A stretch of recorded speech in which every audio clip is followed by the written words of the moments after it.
Yo creo que en medio de los errores que se han cometido de este lado, de allá también se han visto errores evidentes. Sí, de ¿Sí? acuerdo. Yo creo que justamente esa incapacidad de tratar de moverse más hacia el centro. La figura del man se ha flaqueado un poco, al menos de cara a la opinión pública, como esta sensación de que se está ocultando para no debatir, que no tiene la capacidad de hacerlo, lo cual es cierto, obviamente, pero no sabemos qué tan bien le salga. Pero estamos en un momento en el que, de todas formas, permanecemos en la época en la que nosotros estamos dándole vuelta a las mayorías sociales en este país y estamos Mm. configurando, de todas formas, un nuevo relato por fuera de lo que ha sido lo que han construido las derechas históricamente. Ahí sí habiendo llegado muy tarde. Hola a todas y todos y todes de nuevo y sentir hoy. En esta ocasión nos acompaña Mario, luego de un largo exilio, porque hace bastantes semanas no hacemos programas. Hoy venimos a hablar de las elecciones del pasado 31 de mayo, un poco desde las impresiones y también desde las lecturas que tenemos. Antes de empezar quisiéramos, como siempre, enviarle un saludo a Nicolás y a David, quienes no nos pueden acompañar el día de hoy.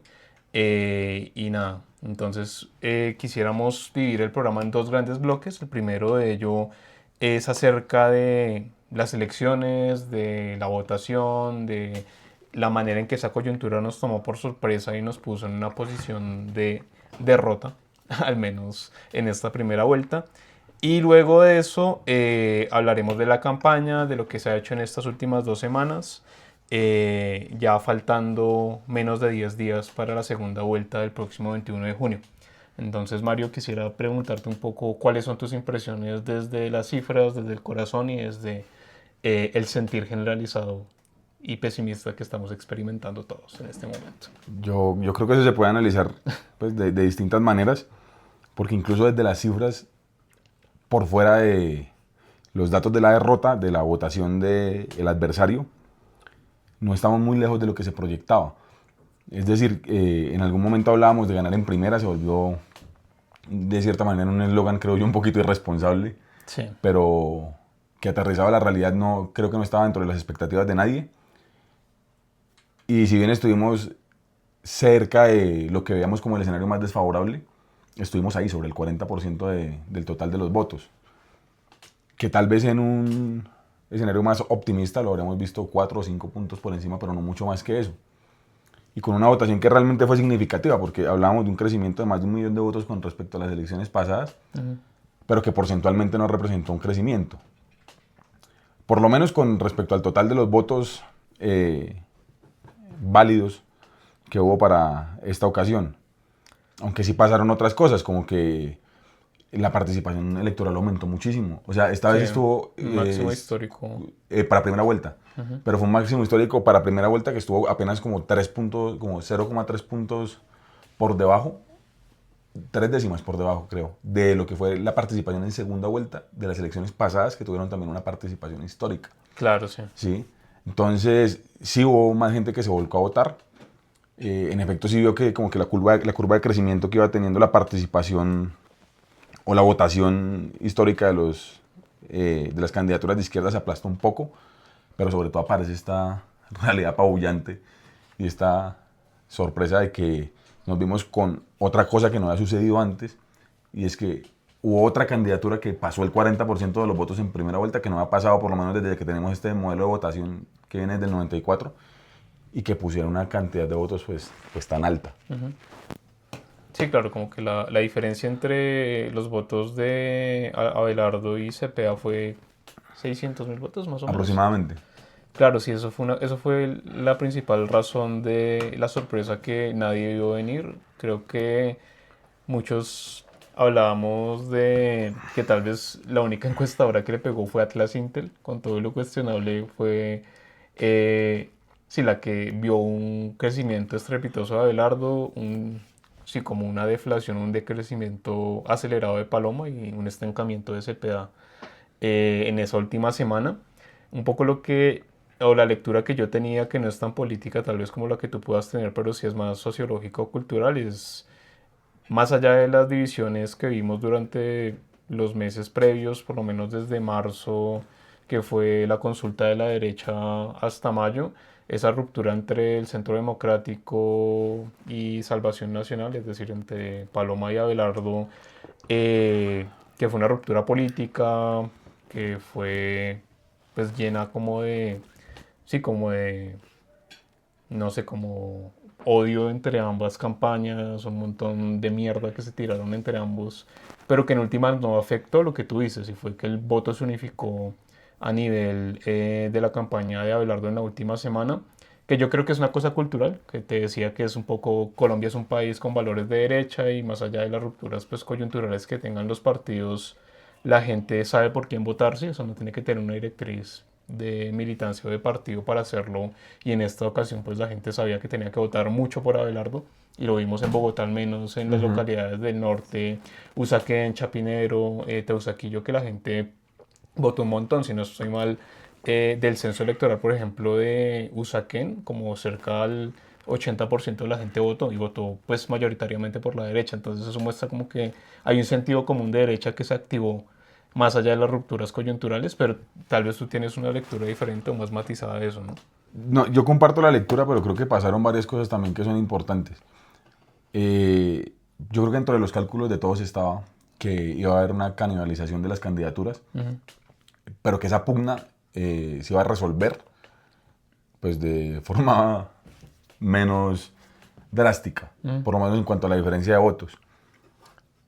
Y que lo que iba a haber era una unificación o una adhesión para segunda vuelta, pues ya de manera incondicional de una candidatura hacia la otra. ujú. Lo que no esperábamos es que esa canibalización se diera de esa manera y antes de la jornada electoral del 31, porque yo siento que fue algo que cambió la última semana. Ujú. O sea, las encuestas pueden ser, o sea, no se deben obviamente tomar a rajatabla como si fuera una sentencia, ni mucho menos, Sí, de acuerdo. pero son ilustrativas, ¿sí? Y yo creo que el problema con las encuestas no fue que estuvieran necesariamente equivocadas, sino que en la última semana no se podían hacer encuestas. Y Claro, sí. eso cambió en ese momento.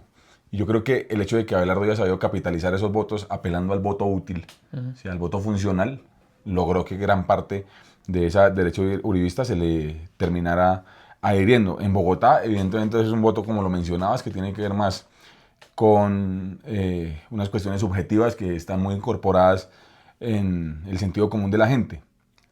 Regionalmente sí pasó que hubo un despliegue político de parte de esos poderes, eh, valga la redundancia, políticos electorales, que condujeron todo su caudal electoral hacia la campaña de Abelardo, siendo tradicionalmente Ujú. sectores del centro democrático.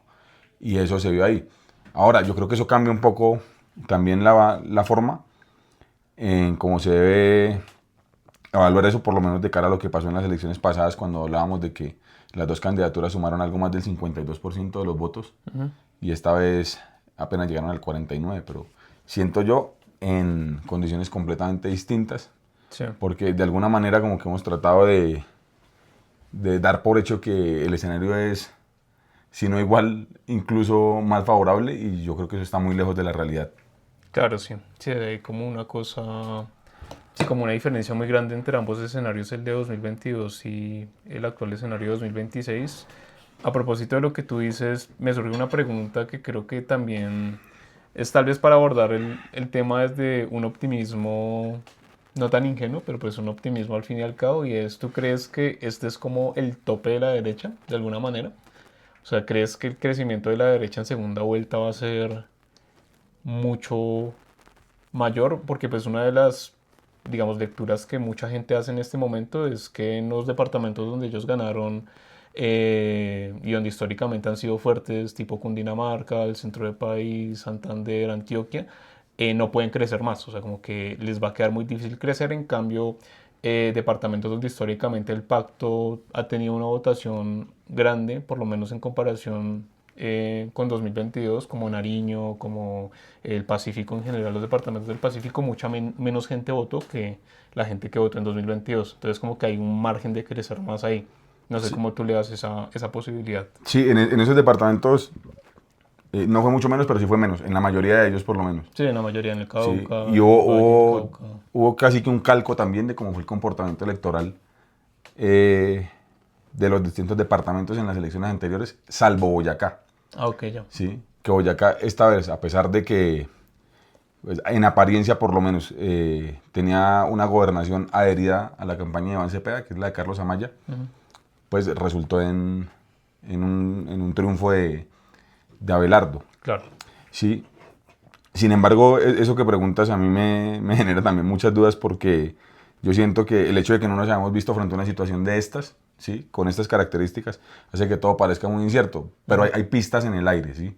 Yo creo que uno puede de todas formas ver que hay indicios ahí.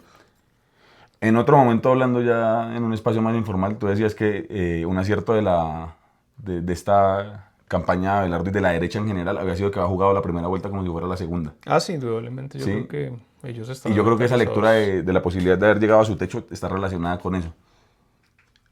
Pero yo creo que aunque lo esperable y lo previsible es que la participación electoral crezca, que seguramente va a ser así, no estoy seguro de qué tanto más pueda crecer la participación electoral de cara a la segunda vuelta. Ok. ¿Sí? Porque es que fue una participación muy alta, por lo menos comparativamente, esta vez con respecto a otros espacios de participación electoral. O sea, yo revisaba ahorita un poquito y veía que la vez que ganó Uribe para ser presidente en su primer periodo, que tuvo cerca del 55% de los votos en primera vuelta, el man ganó con el 24% de los votos del censo electoral, Ok. ¿sí? De las personas habilitadas para votar. Ajá. Cepeda esta vez quedó de segundo con el 23.9%. Claro, la gente está ¿Sí? votando más Está que votando hace 20 mucho años, más. 25 Entonces, años.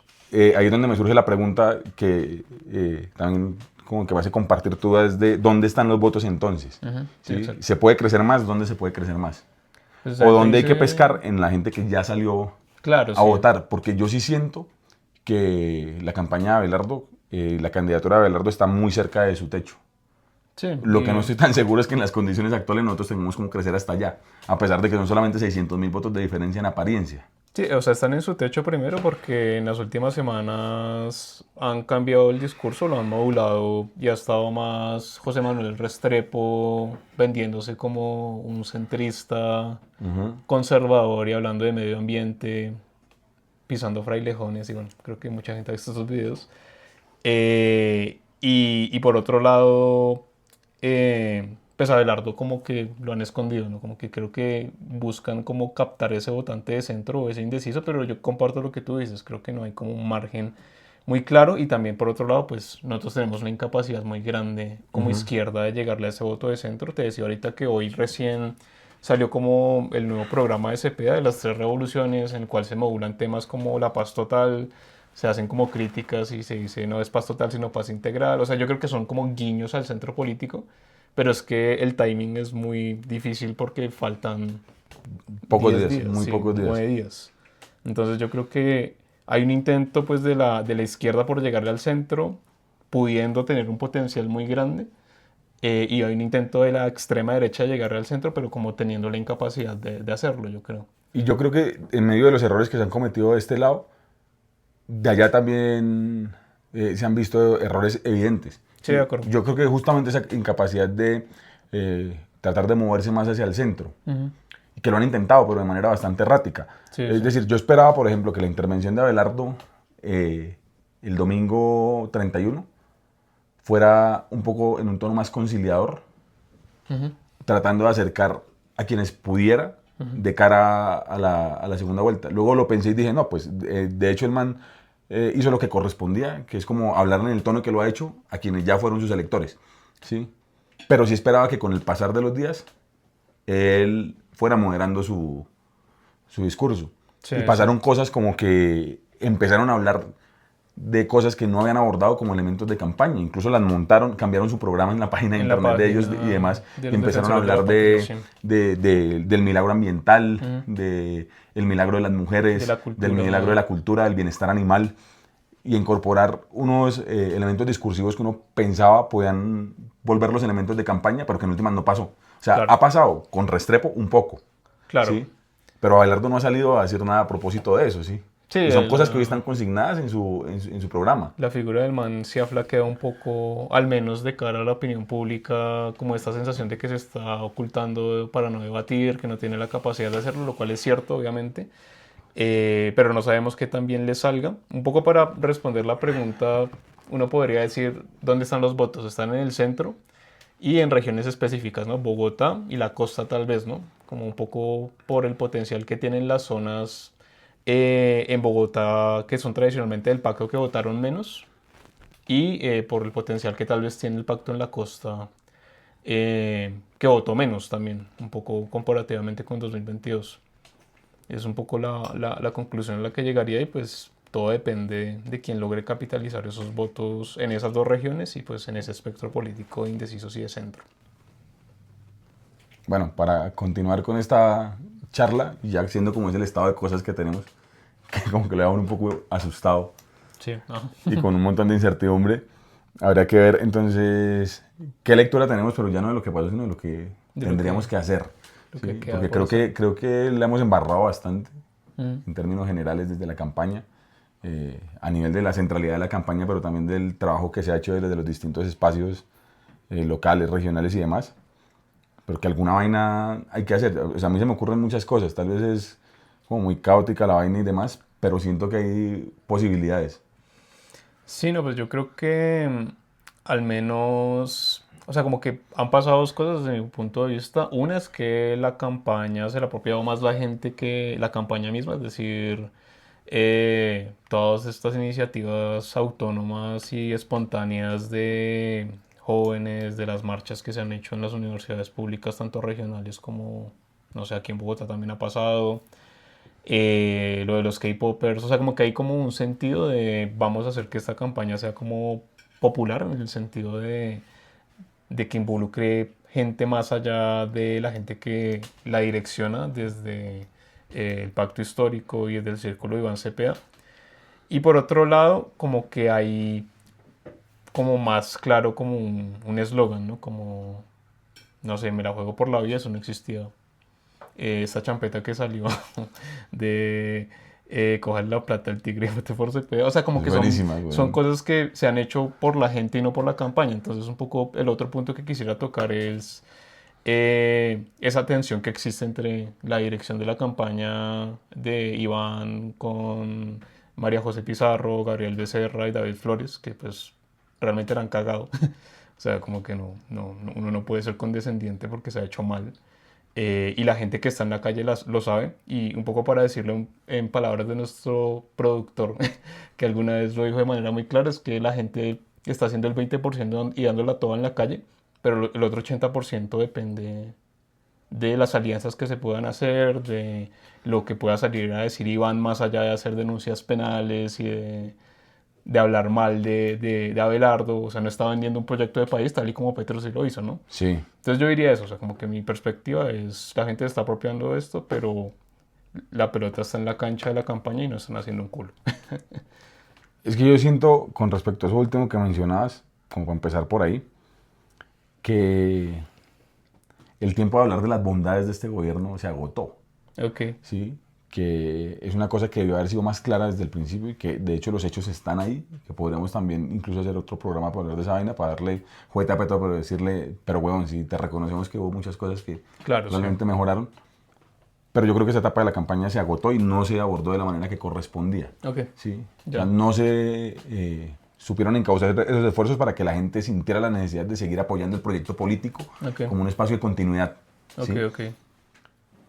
Y siento que eso ha hecho que mucha de la gente que está hoy activa tratando de impulsar esta campaña también lo está haciendo desde el temor legítimo que le genera que una figura como la de Abelardo de la Esprilla esté repuntando de esa manera, porque es que, huevón, es una figura tétrica, eso no hay que decirlo, eso es una cosa que es evidente, Ujú.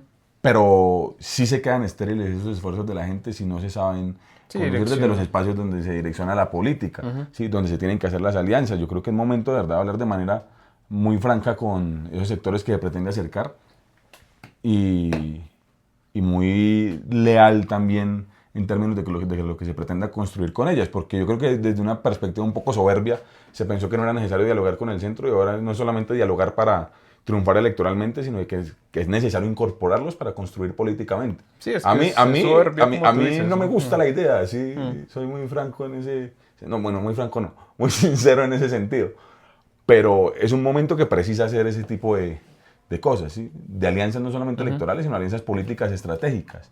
De acuerdo. Porque incluso saliendo con la mano en alto en este escenario electoral, pues lo que se está viendo es que hay una fuerza política contundente que está creciendo en este país y que tiene la posibilidad de disputarse electoralmente esta vaina cuando se le dé la gana. ¿Sí? Con una figura carismática, también contundente, que se tomó la bandera de la derecha casi con un golpe en la mesa y tomando el relevo por su propia cuenta, evidenciando que el proyecto del uribismo, que eso es cuestionable, pero creo yo se puede leer como un proyecto caduco, pero que el proyecto de las derechas no lo ha sido ni lo va a hacer, Claro, por lo menos sí. por ahora. Sí, sí. Y eso, o sea, como que igual leyendo como esa emergencia, es que ni siquiera es una emergencia, es como ya un reemplazo en vivo e indirecto Sí, eso de una derecha es uribista por una derecha tácito, weón. laureanista. Pero bueno, eso lo podemos desarrollar luego, pero pues sí, o sea, De corte más autoritario, o por lo menos más abiertamente sí, autoritario. extrema derecha que apela a la violencia política, o sea, Ajá. esto no es nuevo, como que han habido casos de gente del pacto que está haciendo campaña y está siendo hostigada, o sea, como que hay una violencia política abiertamente, eh, sí, explícitamente en los discursos de, no sé, Felipe Zuleta ayer has demostrado ahorita que Sí, está llamando a, a defender a sangre y fuego lo que ellos ya su creen que es proyecto, una sí. elección ganada. Y entonces como que sí, o sea, como que hay una cosa más radicalizada.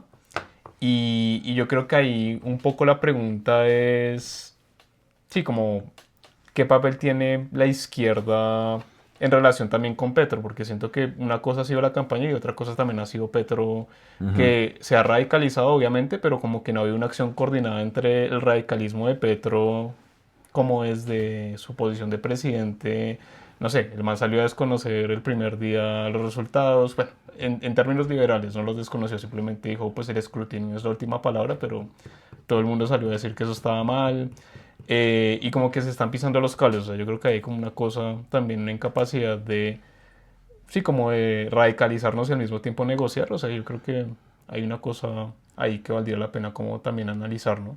Yo siento que hay una incapacidad muy grande de priorizar los esfuerzos, Ok, ¿sí?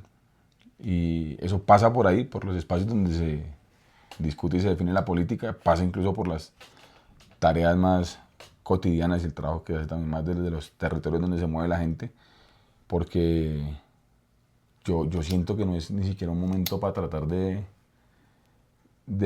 persuadir desde la disputa, sino desde el fortalecimiento de lo que ya se tiene, ¿sí? claro, ya. O sea, como que desde las potencialidades que tenemos que trabajar para conseguir más gente, ojalá en los territorios donde el escenario nos ha sido más favorable y no volcar los esfuerzos a tratar de convencer gente que no se va a convencer en 10 días. O sea, eso no va a suceder de ninguna manera. ¿Sí? Si nosotros queremos cambiar esa correlación de fuerza, tendrá que ser desde la construcción de proyecto político y eso en principio es ser gobierno, ¿sí? Ujú. O sea, en la medida de que, incluso eso parecería no suceder por muchas experiencias que uno encuentra en otros países y demás, pero yo sí creo que la posibilidad real de cambiar esa correlación de fuerzas, por lo menos de alguna manera, es siendo gobierno, Ok, ¿sí? No en 10 días, eso no va a pasar de ninguna forma. Y eso lo han sabido entender algunas personas y lo que decía, lo ha sabido incluso entender más la gente que desde sus propias iniciativas ha decidido pues doblegar, duplicar sus esfuerzos y demás, claro, sí. que estos mismos espacios de la burocracia de la izquierda, donde pareciera se han quedado en discusiones estériles que no han permitido que la cosa avance. Sí, de acuerdo, como que hay como una tensión muy grande. Yo quisiera también, igual esto se sale un poco de lo que veníamos pensando, pero creo que se conecta definitivamente con eso que viene luego.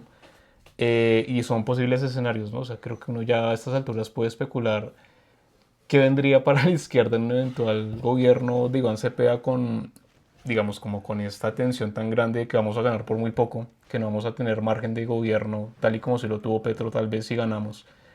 O qué pasaría en un eventual gobierno de Abelardo. Creo que esas son preguntas legítimas que podríamos responder ya para ir cerrando esta emisión, no sé. Uy, yo, Es muy difícil pensar esto. es que yo siento que cualquiera sea el resultado, nos vamos a ver frente a un escenario de ingobernabilidad bastante fuerte para el que gane. Porque si gana Abelardo, pues hay que procurar de todas formas, y no por una cuestión de tener una ética de la oposición, sino porque realmente lo que el man está asumiendo como propuesta de campaña y lo que él va a hacer, evidentemente va a ponernos de cara, nos va a poner en contraposición a ese proyecto y va a ser necesario movilizarnos. Sí. ¿Sí? Pero en el caso contrario, si llegara a ganar Iván, pues evidentemente ellos también van a hacer lo propio y van a tratar de generar espacios de ingobernabilidad. Y esa es una cuestión que es propia de la política, pero yo creo que también eso recae mucho de parte de quién esté en la administración del Estado, ¿sí? Okay. Y es saber que en manos de Abelardo esa disputa política va a estar muchísimo más fuerte en términos de la represión, en términos militares, de la violencia, ¿sí? Y eso es una cosa que a mí realmente me asusta un poco, porque es que es como volver al pasado, a Sí, es épocas que oscuras, pero claro, sí. tal vez con la certeza de que este tipo incluso ha sido más explícito en sus intenciones Ajá. y ha hablado de ser incluso mucho más, pues, marica, certero en ese aspecto. Sí, o sea, es que es un discurso de... O sea, en la página de Firme, bueno, ¿qué? De Defensores por la Defender Patria, es por la patria, sí. Firmes por la Patria. Defensores de la patria, como se sabe. Ellos dicen algo así como que necesitan limpiar la república de... Sí, como de los enemigos, ¿no? O sea, como para ellos, por ejemplo, la paz total no es simplemente una política que fracasó, sino es una traición a la patria. O sea, eso ya es poner la discusión política no en modelos, sino en quiénes hacen parte de esa patria y quiénes no hacen parte de esa patria, ¿no? Como quiénes son enemigos, pues, de eso. Y un poco lo que tú decías, claro, en las épocas más oscuras yo siento que, y lo discutíamos antes del programa, eh, Abelardo es como una especie de Laureano con esteroides y sin cerebro. O sea, como que obviamente si uno analiza, pues no es un outsider. Este No, de cuento ninguna manera. de que él es pues una persona que viene de fuera de la política, de los nunca, como se hacen llamar ellos, es mentira porque pues quien está ahí atrás es Enrique Gómez, ¿no? Que es familiar de Álvaro Gómez, que es familiar de Laureano Gómez, que es como uno de los oligarcas más radicales pues del conservadurismo en la historia republicana, al menos del siglo XX Tiene todas las en mafias Colombia regionales, departamentales ahí detrás de él. y que se caracterizan por esta cosa de incitar a la violencia política. O sea, al menos Laureano salía a decir en los años 40 que no iban a escatimar en el atentado personal y en la persecución para defender la República, que fue el discurso que el man dio durante la violencia. Y un poco lo que quiero hacer notar acá es que esa violencia instigada por sectores radicalizados del conservadurismo vino luego de gobiernos liberales medianamente reformistas, ¿no? O sea, como que desde los años 30 hasta que matan a Gaitán, bueno, la violencia no empieza cuando matan a Gaitán, sino que viene desde antes. Había como una radicalización pues, de esos sectores y era como una violencia que estaba mutando. Yo creo que ahorita podríamos hacer una analogía y decir, estamos en un escenario parecido, ¿no? Como que hay una violencia que está mutando, que luego el acuerdo de paz pues es una violencia diferente, pues eso lo han dicho muchos analistas de la violencia, no sé, Francisco Gutiérrez Anín, bueno, en fin, de que estamos ante una ola de violencia diferente, con actores diferentes, dispersos, bla, y al mismo tiempo hay una derecha radicalizada que está llamando abiertamente a la violencia política luego de un gobierno reformista, ¿no? Que ha sido este gobierno de estos últimos 4 años, ¿no? Entonces yo creo que hay como muchas similitudes en cómo hay, sí, cómo reacciona el Estado colombiano y el régimen político colombiano a los reformismos y pues la violencia ha sido una salida histórica acá. No sé cómo tú veas como esa No, perspectiva histórica. yo coincido y eso también traigo de contexto, se corresponde mucho con el escenario internacional y con la crisis política que hay a nivel regional en el continente. Además, sí. Sí, porque esa emergencia de las nuevas derechas más radicalizadas, más paradas desde esos discursos de corte nacionalista que realmente no son nacionalistas ni siquiera, pero que evocan ese tipo de valores colectivos como la patria, la familia, etcétera, pues han ido tomando mucha fuerza, ¿sí? Y han ido tomando mucha fuerza precisamente porque también hay como una línea discursiva que han sabido asumir todos, que es declararse outsiders sin serlo, Ajá, de sí. ninguna manera. Entonces, claro, acá nosotros tenemos una experiencia práctica o varias en el país, ¿sí? Pero también eso se corresponde con una cosa que viene sucediendo en toda la región. O sea, a día de hoy, por ejemplo, y a esta hora, que ojalá eso cambie, pero se viene consolidando este pedazo del continente como una región gobernada por la derecha, porque Keiko Fujimori en su cuarto intento está siendo presidenta del Perú como por 1.800 votos, una cosa Sí, sí. así, ¿sí? O sea, ya Argentina es un país que fue una derrota total. Lo de Ecuador ni se diga, están en su momento histórico de mayor violencia. Que eso sí, Sí, no hubo- con Novoa ha sido una cosa terrible, ¿sí? En Chile, pues Chile está está, Cast. está, está acá, ¿sí? Y son perfiles políticos muy similares, ¿sí? Y logran, obviamente, apelar a ese tipo de valores para lograr llamar a la gente. Ahora, ¿hasta qué punto la gente está realmente dispuesta a defender esos valores por fuera de las urnas? No lo sé. Pero es Claro. un discurso que es ciertamente peligroso.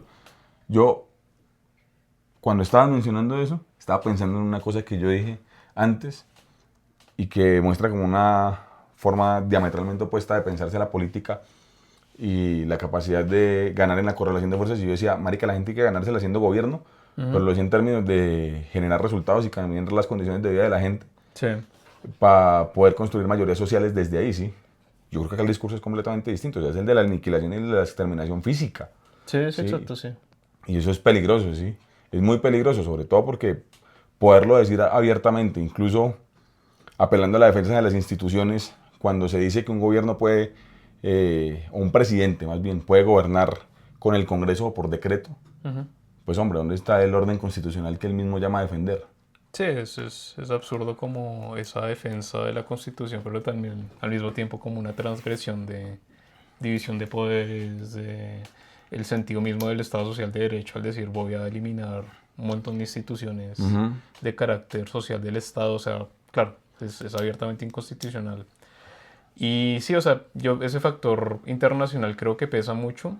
Mi lectura también es que, y eso también es como, bueno, leemos que la derecha a nivel internacional o al menos regional, para no ir tan lejos, está coordinada con Estados Unidos. O sea, para nadie es un secreto que Trump y Marco Rubio tienen una estrategia de consolidación Ujú. pues, de un bloque de extrema derecha, que es una extrema derecha sin un, no sé, como sin un sentido de soberanía, o sea, como un Ujú. nacionalismo No, que eso es no, un canto a la bandera, no es sí, más. que es un canto a la bandera, que es estar firmes por la patria y firmes por el extractivismo y por la dolarización y por la construcción de bases gringas y sí, como la venta del territorio.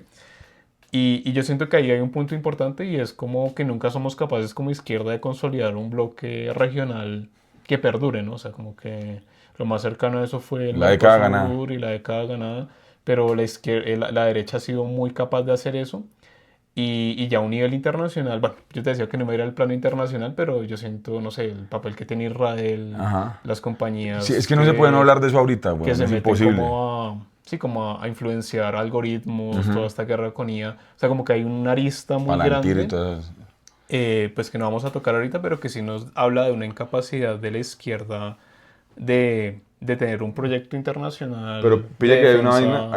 una vaina, weón, que es bien interesante y es que de todas formas cuando hubo el mayor momento de consolidación regional de las izquierdas en Latinoamérica, Colombia no llegó a ese momento. ¿Sí? Claro, vamos tarde. Y no es tanto que vayamos tarde, sino que siempre hemos sido como muy distintos. Sí, sí, eso es ¿Sí? cierto. Incluso los procesos políticos de América Latina durante los 50, los 60 y los 70 fueron totalmente diferentes en el resto del continente que acá. ¿Sí? En Sí, términos de las exacto. dictaduras militares, la relación con los Estados Unidos, la emergencia de las guerrillas, Ujú. fue completamente diferente. ¿Sí?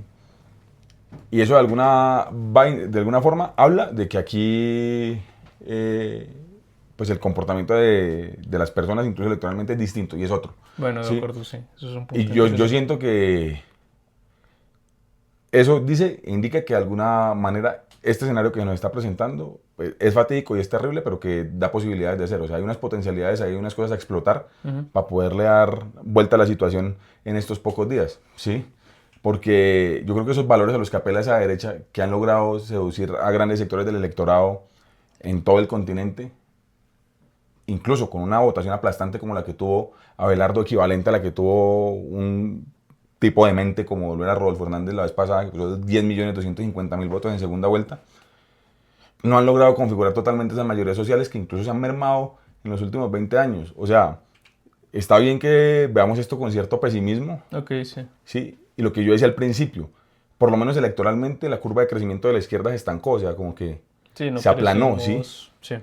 Pero estamos en un momento en el que, de todas formas, permanecemos en la época en la que nosotros estamos dándole vuelta a las mayorías sociales en este país y estamos configurando, de todas formas, un nuevo relato por fuera de lo que ha sido lo que han construido las derechas históricamente, ahí sí habiendo llegado muy tarde.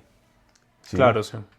Entonces, obviamente, eso quiere decir de alguna manera que eso no se va a agotar si perdemos las elecciones el 21, ¿sí? Que es muy peligroso por lo que representa Abelardo, porque sí yo creo que asumiendo que es de derecha no es lo mismo perder con Abelardo que perder con Paloma. O sea, Sí, es así. Hay un matiz ¿sí? muy grande.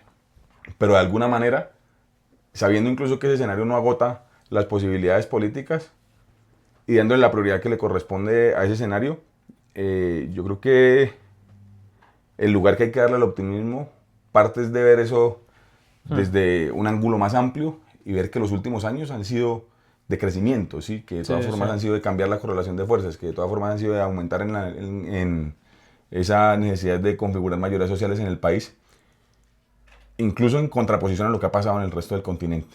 Sí, Sí, tal vez hay como una lectura muy diferenciada en Colombia, que es como una contratendencia en relación, y pues sí, lo que tú dices, hay una consolidación de un proyecto que no es coyuntural, como el de la derecha, ¿no? Como que la derecha se ha movido mucho en estos líderes, memes, outsiders, pero no hay un proyecto de la derecha más allá del antiizquierdismo, ¿no? Del antipetrismo, y eso es una cosa que nos debe, pues, llenar de cierto optimismo.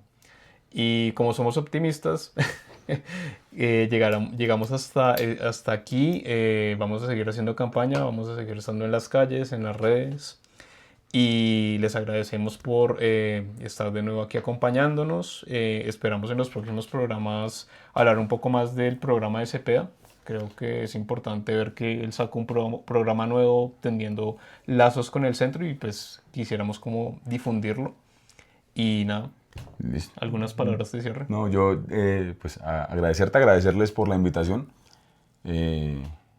Pues seguramente en próximas ocasiones no podré acompañarles por una cuestión de distancia, porque no habito la capital. Pero muy feliz de haber compartido este espacio con ustedes también, como de esas reflexiones que nos llevan a transitar entre el optimismo y el pesimismo, pero que no menguan pues la voluntad que tenemos para seguir haciendo las cosas. Sí, sí. Y dejar de todas formas pues como la invitación a que nos sigan acompañando o les sigan acompañando en este espacio, pero que sobre todo hagamos de estos días que nos quedan días para movilizar la voluntad, el espíritu y seguir llegándole a las personas que creemos que podemos llegarles para volver este propósito como una realidad, porque lo que está en juego es mucho. No se va a acabar el mundo si las cosas no salen como deseamos que salgan. Seguramente vamos a tener que enfrentarlas con mayor nivel de fuerza y contundencia, pero es un escenario que, por lo menos en términos electorales y para allá, está vivo y sobre el que hay que hacer y hay que hacer mucho. Entonces, nada, pues me despido. Bueno, no lo Ya creo jugamos que por la dejamos vida. hasta acá y Y no sé hacerlo. Qué pena. ni siquiera puedo hacer esto bien. Soy horrible. Pero bueno, un ustedes impedido. saben, nos vemos en las calles. Gracias. Sí, y nos la jugamos por la vida, porque hay que hacer campaña con el eslogan al final.